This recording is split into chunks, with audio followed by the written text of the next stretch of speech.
வடகாட்டில் கலவரத்தில் ஒரு கோயில் பிரச்சனை தான் மெயின் பிரச்சனைன்னு சொல்கிறாங்க. அதாவது வழக்கு நிலுவையில் இருக்கும்போது இங்கே நிறைய யூடியூப் சேனல், அதாவது தமிழ் தேசியம் பேசுகிறவங்க யூடியூப் சேனல் எல்லாம் ஒரே மாதிரி பேசுகிறாங்க. சாதி பிரச்சனை கிடையாது, சாதி பிரச்சனை கிடையாது. இவங்க களத்தில் போய் ஆய்வு பண்ண மாதிரி சொல்கிறாங்க. எவிடன்ஸ் கதிர் ஒரு ஆய்வு பண்ணி அவர் நிறைய விஷயம் சாதி ரீதியாக நடந்திருக்குன்னு அவர் சொல்கிறாரு.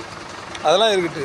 அதாவது சாதி பிரச்சனை இல்லைன்னா அந்த ஊருக்குள்ளே போய் எதுக்கு ஆயுதத்தோட ஒரு கும்பலாக போய் கிட்டத்தட்ட 100 பேருக்கு மேலே போய் கும்பலாக போய் அந்த ஊர் மக்களை எதுக்கு தாக்கணும்?